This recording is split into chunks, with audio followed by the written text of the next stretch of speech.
Cette présentation qui s'intitule Comparaison de la croissance tumorale et de l'angiogénèse induite par 3 dérivés déchlorés de la chlordécone est en fait divisée en 2 grandes parties. Tout d'abord, je vous présenterai des travaux qui nous ont conduit à affirmer que effectivement la chlordécone a bien des effets pro-angiogéniques. Et dans un deuxième temps, je reviendrai sur l'évaluation de l'effet angiogénique de dérivés déchlorés de la chlordécone. Donc, comme cela a déjà été dit lors des présentations précédentes, il est largement démontré maintenant et connu que la chlordécone peut se lier et activer, être un agoniste du récepteur alpha aux œstrogènes. Or, l'activation de ce récepteur alpha aux œstrogènes peut conduire à des effets génomiques à travers l'activation de facteurs de transcription et des effets non génomiques par des voies de signalisation de cascade cellulaire, à la prolifération, à la différenciation, à l'inflammation cellulaire qui peuvent avoir un rôle dans l'homéostasie, le métabolisme, mais également dans l'angiogénèse. Donc l'activation de ce récepteur alpha aux œstrogènes peut conduire à une promotion de l'angiogénèse. Et donc l'angiogénèse, c'est la naissance de nouveaux vaisseaux sanguins à partir de vaisseaux préexistants. Alors dans le cadre du cancer, qui débute par une phase d'initiation et de promotion des cellules tumorales, eh bien une vascularisation, une promotion de cette angiogénèse est indispensable pour que ce cancer puisse continuer de progresser et même entrer en phase métastasique. Et donc plus précisément, la cellule endothéliale, c'est l'acteur majeur des processus angiogéniques et c'est elle qui va proliférer, migrer et puis bourgeonner pour former ce nouveau vaisseau sanguin.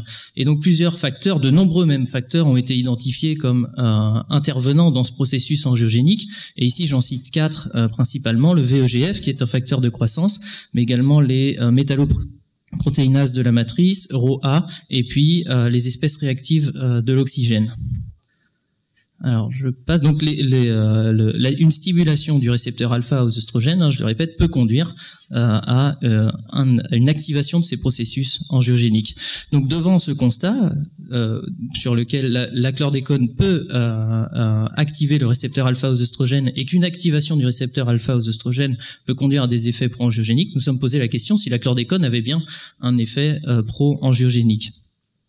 Et donc, d'un point de vue méthodologique, nous sommes basés sur notamment plusieurs études épidémiologiques, comme celle qui vous a été présentée lors de la première présentation, sur laquelle il a été constaté que dans tous les sujets pour lesquels la chlordécone a été dosée, les 25% des personnes qui présentaient le taux le plus élevé de chlordécone au niveau plasmatique, eh bien, avaient un taux d'environ 1 microgramme par litre, soit 10 puissance 9 mol par litre. Et donc nous avons cherché à encadrer cette concentration, donc avec une concentration plus faible, bien plus faible de 2-10-11 mol par litre, et puis une concentration légèrement plus élevée de 5-10-8 mol par litre. Et donc des cellules endothéliales ont donc été traitées avec la chlordécone pendant 24 heures, puis mélangées avec du matrigel et implantées à des souris. Et donc dans ce gel, les cellules endothéliales vont s'organiser pour former des capillaires dans lesquels pourront circuler des cellules sanguines et notamment des globules rouges, et par la suite un dosage de l'hémoglobine reflètera la vascularisation de ce gel. Et comme nous pouvons le voir sur ce graphique ici à droite en blanc, les cellules traitées par la chlordécone, une fois dans le gel, présentaient ensuite dans le gel plus d'hémoglobine. Et de façon, et ce pour les 2 concentrations de chlordécone, et de façon très intéressante, l'ajout de fulvestrant, qui est un antagoniste du récepteur alpha aux œstrogènes, permettait de prévenir, c'est ici en noir, l'effet pro-angiogénique induit par la chlordécone.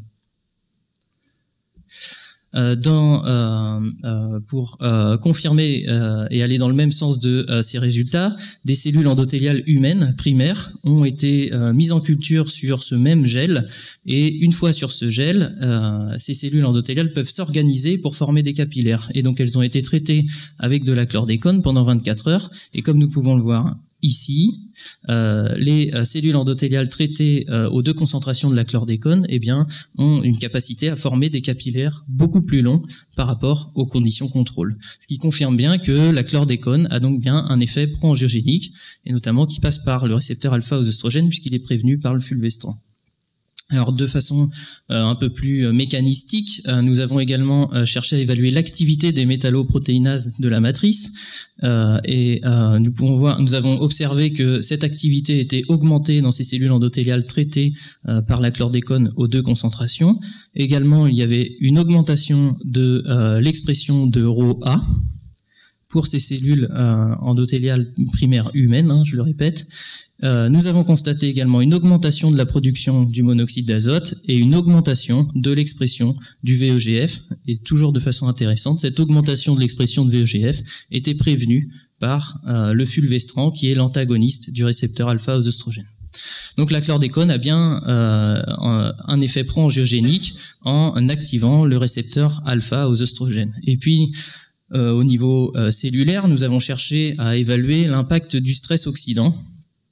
Et dans une deuxième étude, nous avons pu constater que effectivement ces cellules endothéliales, lorsqu'elles étaient traitées avec la chlordécone, eh bien il y avait une surproduction de l'anion superoxyde O2-, et comme on peut le voir ici au niveau des dosages de cet anion superoxyde, et en présence d'un inhibiteur de stress oxydant, eh bien il a été constaté que cet inhibiteur de stress oxydant prévenait totalement l'effet pro-angiogénique induit par la chlordécone. Ce qui nous confirmait bien que les ROS étaient bien impliqués dans l'effet pro-angiogénique induit par la chlordécone. Et ensuite, nous avons cherché à déterminer la provenance de ces espèces réactives de l'oxygène, en tout cas de leur augmentation de leur production. Et donc avec plusieurs expériences et plusieurs inhibiteurs ont été utilisés, et nous avons pu identifier que l'apocinine, qui est un inhibiteur de la NADPH oxydase de type 2, la NOX2, eh bien prévenait totalement l'augmentation de la production des anions superoxydes, mais également l'augmentation de la formation des capillaires induite par la chlordécone. Donc, nous avons bien pu identifier que la chlordécone, en activant ce récepteur alpha aux oestrogènes, pouvait également activer la NOX2, conduire à une production de ROS et donc à un effet pro-angiogénique qui impliquait les métalloprotéinases de la matrice, l'expression de RhoA, le monoxyde d'azote et le VEGF. Donc, suite à ces études, nous avons donc été contactés par Christophe Mouvet du BRGM, qui a fait une présentation hier sur l'ISCR. Alors, de façon très résumée, tu m'excuseras Christophe pour ce schéma peut-être trop simpliste.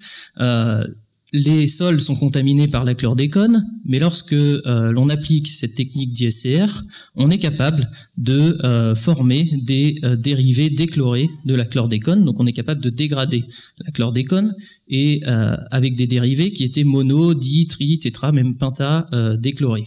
Mais au regard de nos résultats, l'activité de ces dérivés déchlorés de la chlordécone n'a jamais été évaluée, et notamment concernant leur activité pro-angiogénique.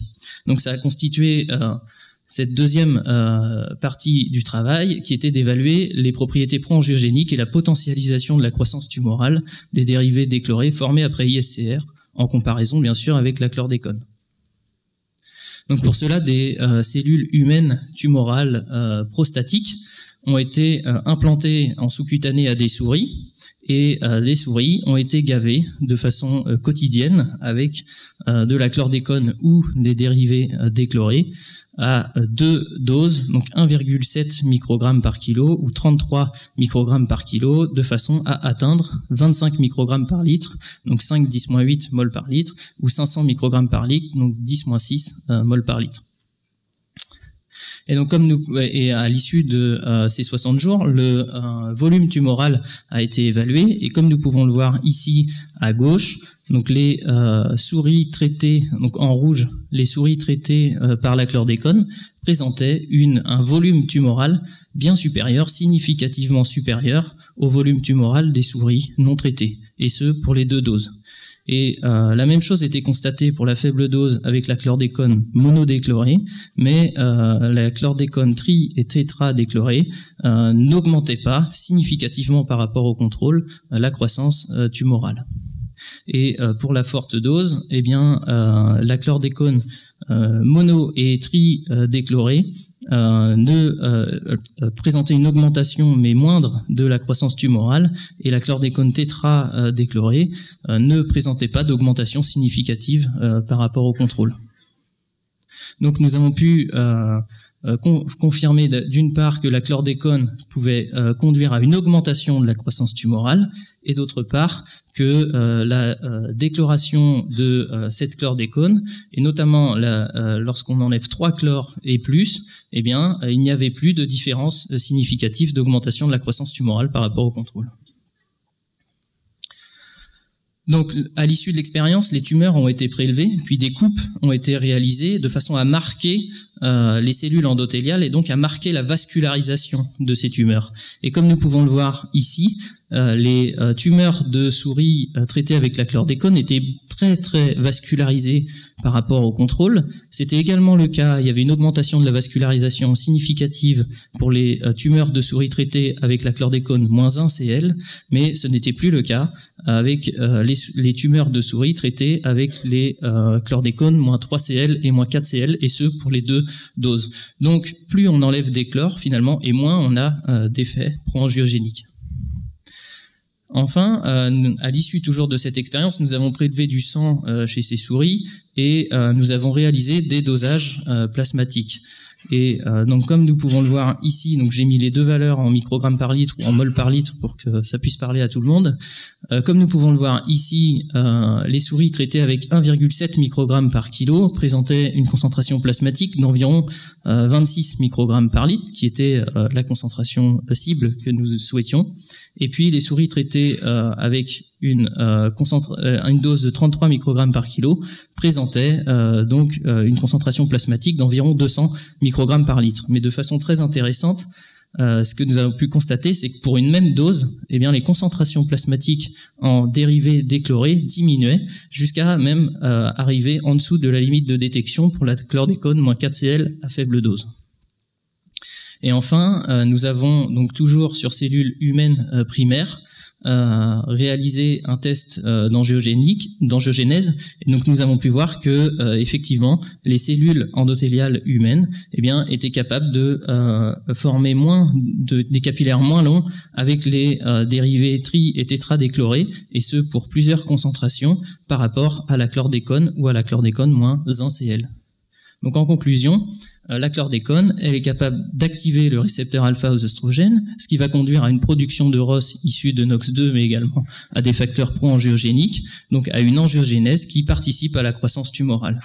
Et pour aller jusqu'au bout, cette technique d'ISCR, qui est capable de conduire à des dérivés déchlorés, et voire même tri et tétradéchlorés, ces dérivés ne présentaient plus d'effet pro-angiogénique et n'avaient plus d'augmentation de croissance tumorale. Donc je remercie bien évidemment. Donc ces travaux ont été réalisés donc au sein de l'unité INSERM 1066 à Angers, en partenariat avec le LabRK pour les dosages plasmatiques, et je remercie bien sûr Christophe Mouvet du BRGM pour avoir initié et puis collaboré sur ces travaux. Merci.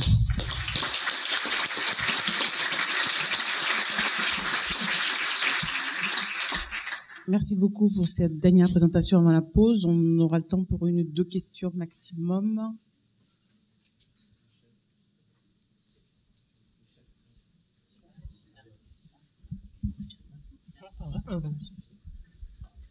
Merci pour votre présentation, Michel Sanson, directeur de recherche à l'INSERM. Moi, j'en avais une par rapport à des tests peut-être plus simples pour tester l'effet biologique des molécules, des dérivés déchlorés. Est-ce que vous avez regardé tout simplement la liaison au récepteur, et est-ce que dans votre modèle, vous avez une perte de liaison au récepteur alpha des oestrogènes? C'est effectivement une très bonne question. Non, on n'a pas regardé l'affinité, en tout cas, que pouvaient avoir ces dérivés avec ce récepteur alpha aux oestrogènes. Nous, ce qui nous intéressait vraiment, c'est de mettre en évidence la diminution de l'effet, en tout cas de l'évaluer dans un premier temps, et puis finalement d'aller un peu plus dans le détail pour montrer qu'on avait bien une diminution de l'effet pro-angiogénique, une diminution de la croissance tumorale. Mais ce serait intéressant de regarder, bien sûr. Jean-Pierre Thomé du CART de l'Université de Liège. Je voudrais revenir sur les tests de toxicité que vous avez réalisés sur les produits déchlorés, donc les mono, di, tri, heptain, mono. Donc j'aurais voulu revenir sur les tests que vous avez réalisés sur les produits déchlorés, les tests de toxicité. Alors vous les avez testés, si j'ai bien compris, un par un. Oui. Oui. Vous ne les avez pas testés, ou est-ce que vous avez l'intention de les tester en cocktail, donc en mélange, dans les proportions qui sont retrouvées, dans les sols qui sont traités de cette façon, avec éventuellement le résidu de chlordécone qui reste encore dans le sol. Bien sûr, mais effectivement, c'est très intéressant. Ça pourra faire partie de la suite de ce projet, de tester dans les mêmes proportions la chlordécone et tous les dérivés déchlorés. Faut qu'on... Non, nous allons passer une question extrêmement brève avec une réponse brève. Couper sur la pause, sinon.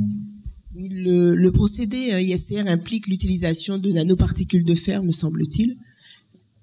Oui, ou je me trompe? Ce ne sont pas des nanoparticules, d'accord. En fait, c'est des poudres fines qui nécessitent qui sont très pulvérulantes, ou puisque j'ai cru entendre qu'il fallait utiliser une protection pour l'utiliser.